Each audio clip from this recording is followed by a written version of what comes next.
Greetings, brothers and sisters, ladies and gentlemen.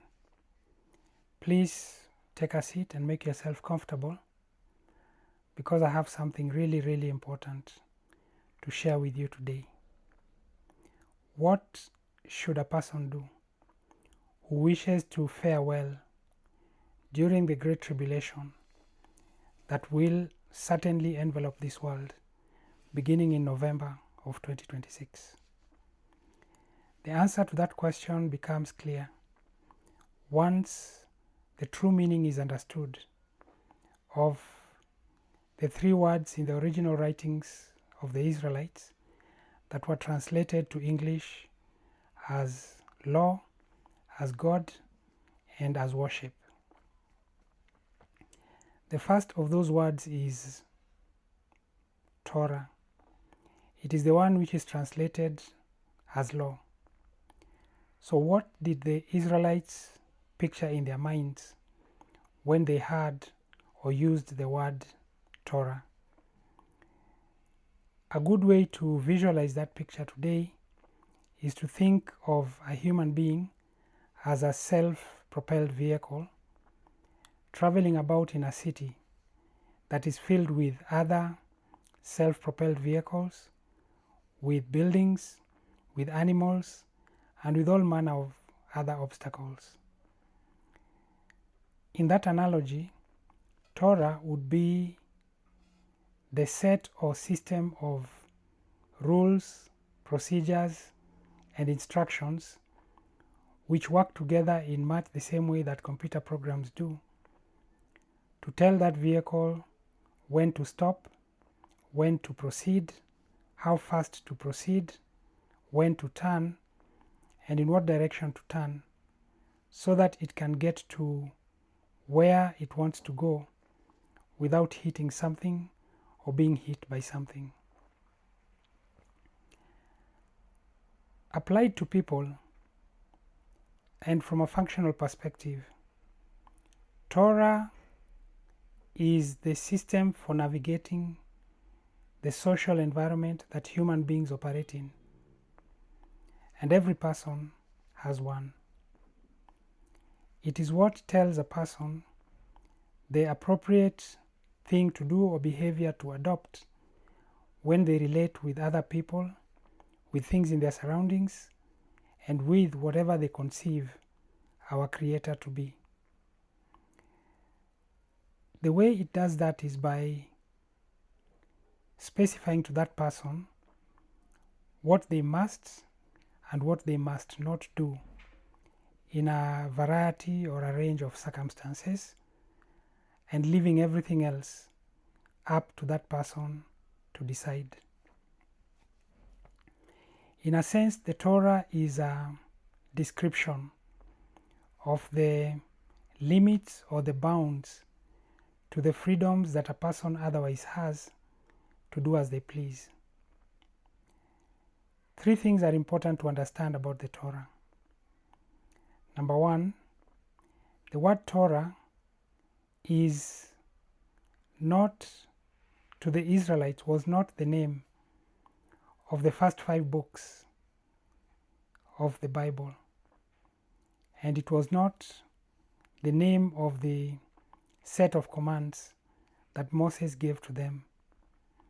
Rather, the word Torah is a generic reference to any set or system of rules, procedures, instructions, and so on, which work together for a given purpose.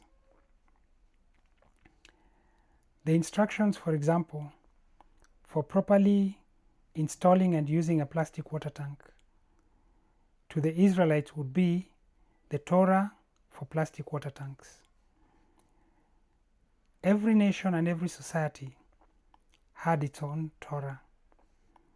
And the Torah, the Israelites distinguished their Torah, their national Torah, from the Torah of all other nations by referring to it as the Torah of Moses, because it came to them from our Creator through Moses. Number two, the rules, procedures, and instructions in a given Torah have relationships with each other as necessary to enable that Torah to function as a single integrated unit, in much the same way that the parts of a vehicle have relationships with each other as necessary in order to enable that vehicle to operate as a single integrated machine. And just as fitting one type of vehicle with a part that was designed for a different type of vehicle could break those relationships and cause that vehicle to perform below its design potential, so also replacing the provisions in a given Torah with similar provisions from a different Torah could break those relationships and undermine the ability of that Torah to deliver for society the outcomes that it has the potential to do. For that reason, a person may not appeal to the provisions of one Torah today and to the provisions of a different Torah tomorrow, depending on which provisions are advantageous to them in the circumstances then prevailing. Every person must choose which Torah they will live by and be judged by, and accept to live and be judged by all of that Torah and by none of the others. Number 3, the Torah is in substance the DNA of a society, because it performs in the society the same function that DNA performs in the body. Every cell in the body takes its directions from a copy of the same DNA that all other cells in that body also take their directions from a copy of, namely the DNA that was in the fertilized egg which produced that body. In like manner, the Torah that a person in a given society takes their directions from is a copy of the same Torah that all other people in that society also take their directions from a copy of. The differences, and just as the differences between creatures can be traced down to differences in their DNA, so differences in societies can also be traced down to differences in their Torah. And just as the body becomes sick with cancer when the copy of the Torah is corrupted that some of its cells take their directions from, so also the society becomes sick when the copy is corrupted of the Torah that some of its members take their directions from. And just as the body can be cured sometimes only by destroying those of its cells which take their directions from a copy of its DNA that is corrupted beyond repair, so also a society can sometimes be cured only by removing from it those of its members who take their directions from a copy of its Torah that is corrupted beyond redemption. The Torah of Moses was different in one really important detail from the Torah of all other nations, because it contains within it a prohibition against making any alterations to it. That prohibition is documented in the book of Deuteronomy chapter 4 and verse 2, and is repeated in chapter 12 and verse 32, where Moses says to the Israelites, "See that you do all that I command you to do. Add nothing to it, do not add to it, and do not remove from it." What that means is that the Torah of Moses was closed for editing on the day that Moses died, and no human being after Moses has authority from our Creator to require the Israelites to act any differently in their relationships with other people, with things in their surroundings, and with our Creator than as Moses commanded them to do. It also means that if an Israelite acts no differently in respect of a regulation that is not in the Torah of Moses than as they would have acted if that regulation had been in the Torah of Moses, it can only be because the copy of the Torah of Moses that they're taking directions from has something added to it or something removed from it. That is a violation of the prohibition of Deuteronomy chapter 4 and verse 2, for which that person alone bears responsibility. The prohibition against adding to or removing from the Torah of Moses made the Israelites an exceptionally difficult people for non-Israelites to govern. The reason is because people are most easily governed when a majority of them willingly comply with government regulations, believing that to do so and is in their interests, that it is in their interests that every person does the same. But in the case of the Israelites,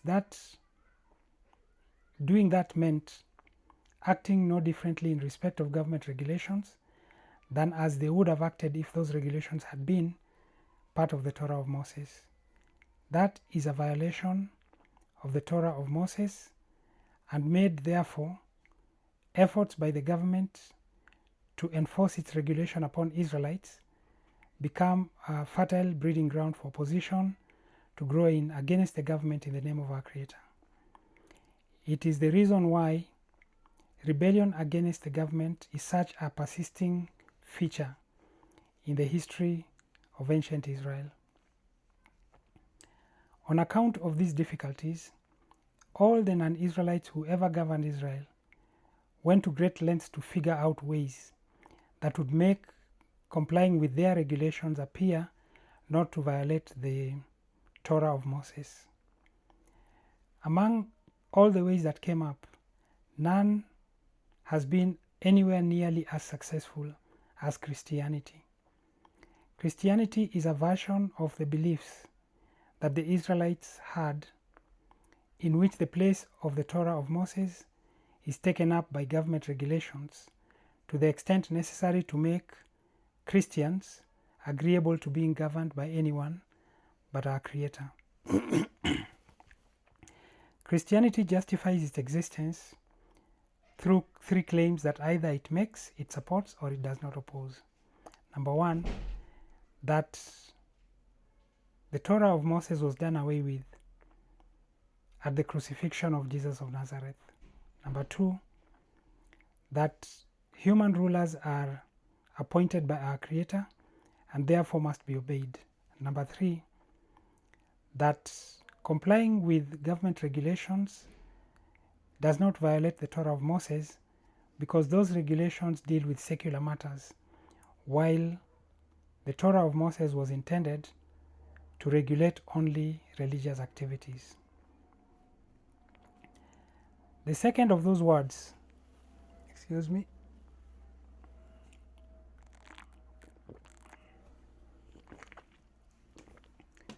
the second of those words is El, the plural form of which is Elohim. Elohim is the word that is most in the Bible that is most commonly translated as God. But what if that translation is wrong? What if Elohim meant something different than what we conceive of as God today? That is a reasonable question to ask because everyone knows that there's never any need to forbid a person to do something that they have not the capacity to do. It is like forbidding a man to become pregnant. There is no need because a man is incapable of becoming pregnant. Therefore, when our Creator forbade the Israelites in the first of the 10 Commandments to have any other Elohim, it can only be because it can only mean that Elohim was something that the Israelites were capable of having another of if they wanted to. No one is capable of having a different creator than the one who actually created them. Therefore, whatever Elohim was, it cannot possibly be our creator. And yet our creator is God. So how then can Elohim also be God? Some people might argue, I know, that it is possible to have other gods which are false gods, and that the first commandment was a prohibition against having false gods. It only makes sense to engage in that argument if one accepts that the word other and the word false have the same meaning.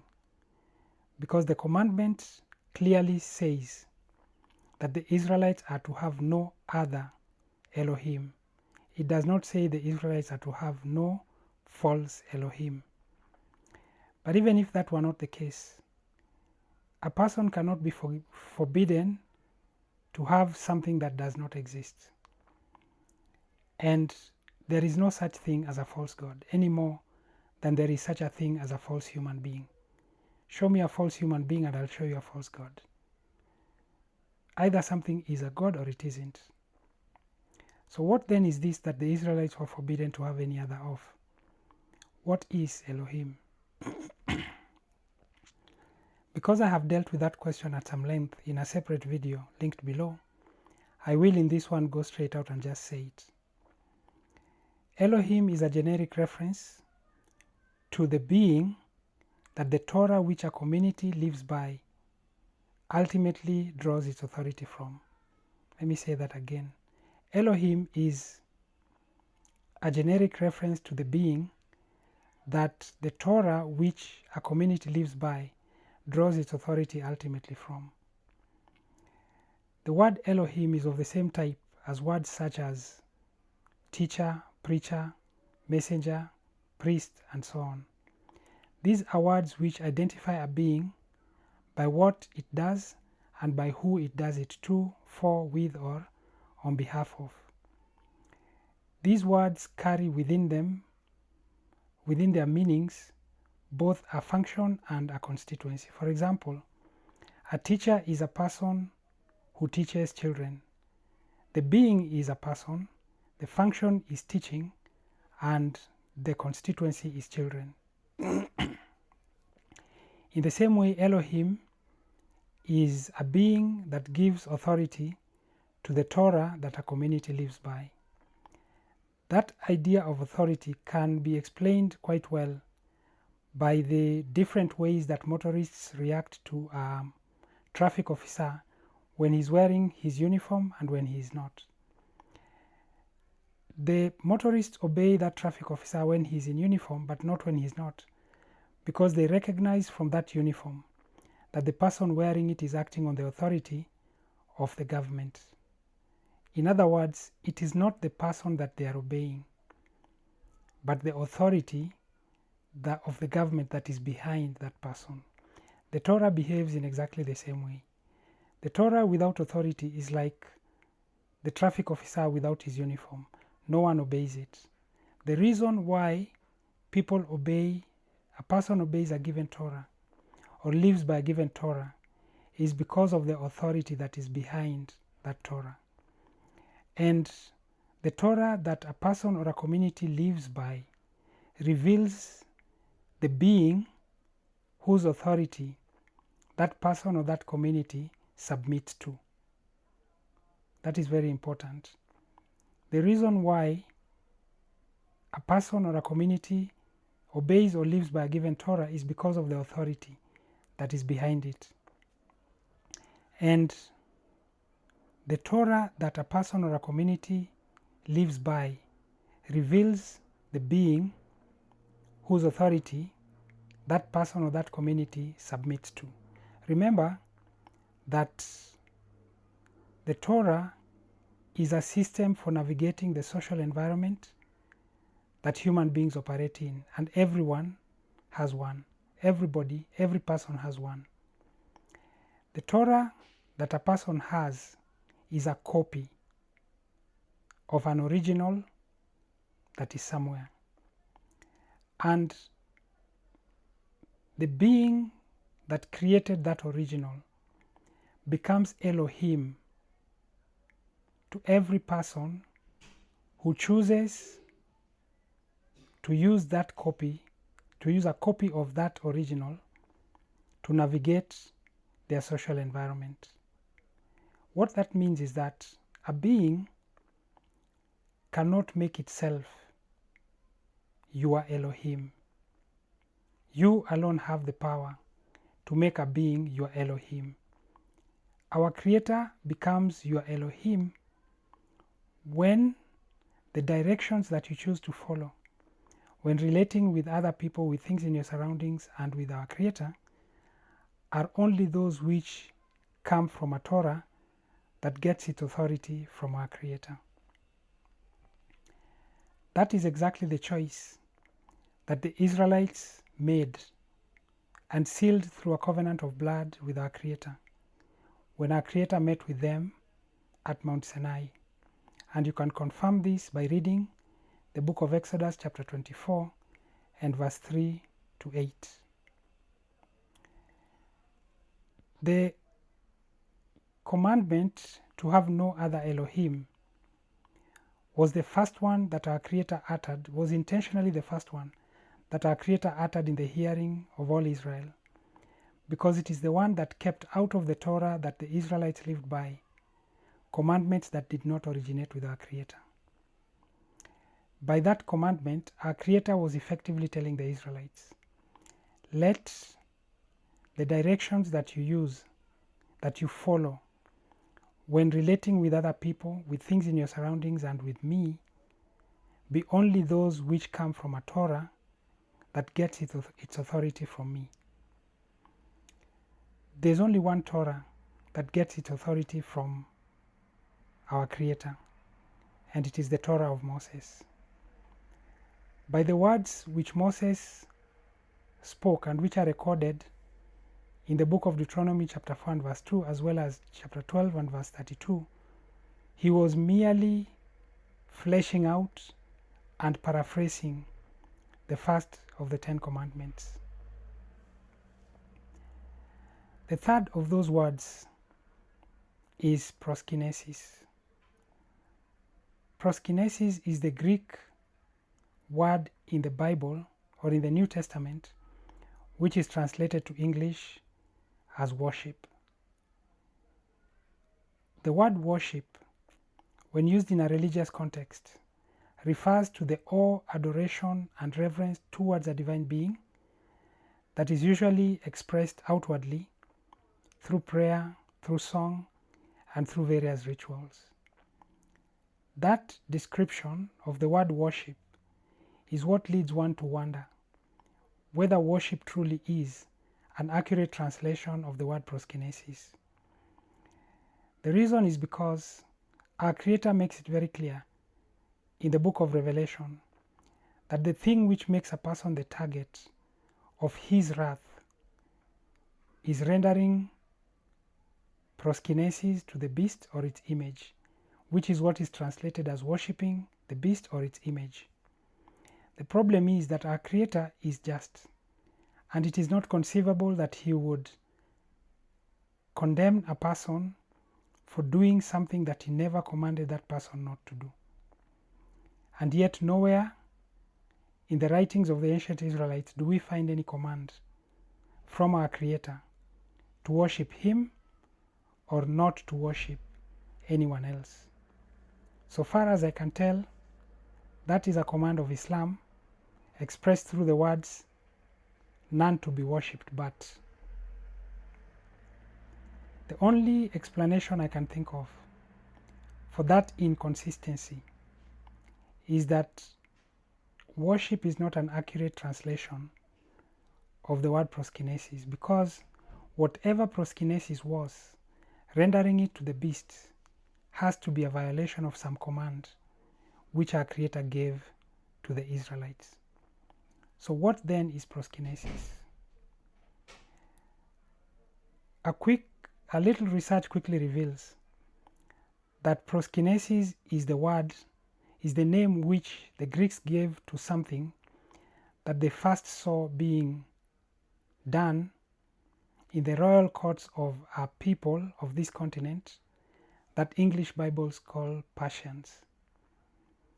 It was the act of a person prostrating themselves before their ruler and kissing his feet, the hem of his garment, or the ground.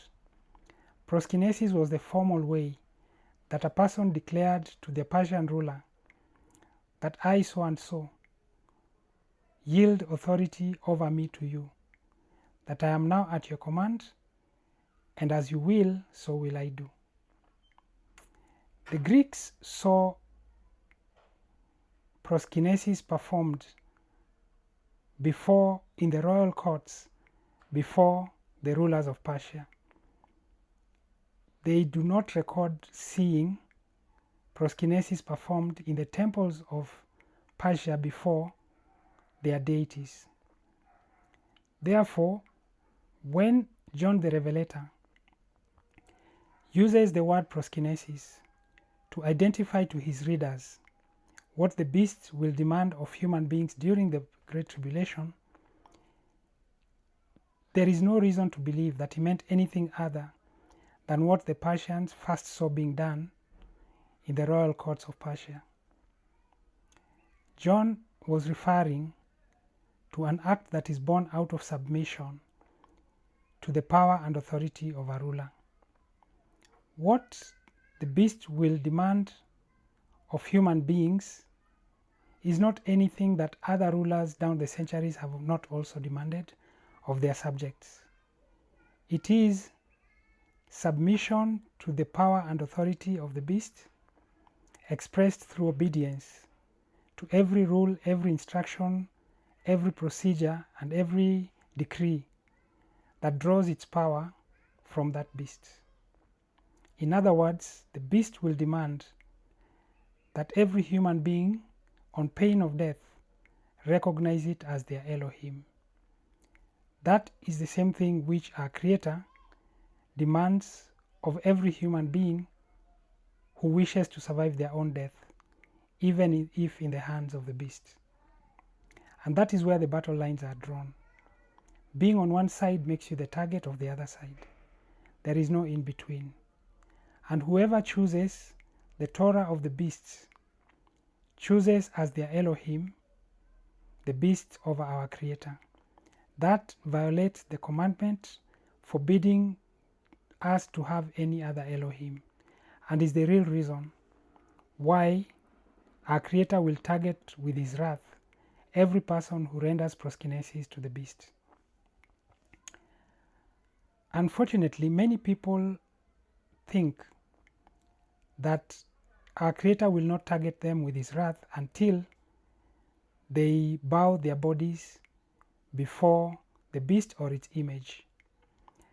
Something that my late sister once told me illustrates beautifully why that is not the case. She said, if I lived in a country where people showed respect to a person by kneeling before them, and someone that I respect walks into a room and finds me standing, then I will kneel.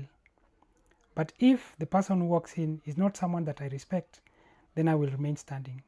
If, however, they point a gun at me and demand that I kneel before them, I will kneel, but in my heart I will still be standing. The lesson is this, that there are many people in the world today who are already prostrate before the beast in their hearts. Our Creator does not need to wait until they prostrate their bodies also in order to identify them. Every person who transacts their affairs in this life by a Torah that is not of our Creator, who teaches other people to do so, and who pressures or in some other way participates in enforcing upon other people a Torah that is not of our Creator, is already prostrate in their heart before the beast. It is only a matter of time before they prostrate their bodies as well before the beast and its image. It should be clear by this point that complying with the Torah of Moses or not alone determines how a person will fare during the Great Tribulation that is coming. the whole struggle, yes, that our Creator has had with his adversary over us has never been about anything else but his Torah. Whether we human beings left free and provided with the correct information would choose his Torah over all others. The correct information, unfortunately, has for many centuries been hidden behind the gross insufficiency of the word law as a translation for the word Torah in the Torah of Moses. That is because that translation creates a false congruency between the law and the Torah of Moses, when the reality is that the Torah of Moses relies on a completely different mechanism to drive compliance with it than does the law. The law relies for compliance with it on the fear that people have of incurring the penalties that are spelled out in it. That is why a regulation cannot be admitted, is not admitted as part of the law until it specifies in some way what the penalty will be for its violation. But most of the provisions in the Torah of Moses do not have any specifications for violating, for the penalties that follow their violation. For example, the Torah of Moses requires every Israelite to cancel in the 7th year all debts that are owed to them by fellow Israelites, but does not say what is to be done to a lender who does not cancel such debts. Penalties are not as important for the Torah of Moses because our Creator never intended us to comply with his Torah out of fear. He intended that we should comply with his Torah because of how badly we want what results from complying with that Torah. To make that happen, our Creator used an idea that the field of artificial intelligence today identifies by the word alignment. In that field, alignment will be achieved on the day that human beings figure out how to build something more intelligent than they are, which has no motivation ever to use its superior intelligence to harm human beings. Alignment is the thing that allows a creator to set free its creation without worrying that it will do something that they don't want it to do. In our case, our Creator achieved alignment by designing us so as to want the most, something that we cannot get except by doing what He wants, and without which nothing that we could acquire through what we do would have any value to us. That thing is life itself, not just the absence of death, but a life that is filled with happiness and peace and is free from pain and suffering. That is what the Bible calls an abundant life. And by designing us that way, our Creator made us want to do what He wants us to do by wanting what we want. Let me put it this way. By designing us that way, our Creator made us want to do what He wants us to do through doing what we want to do.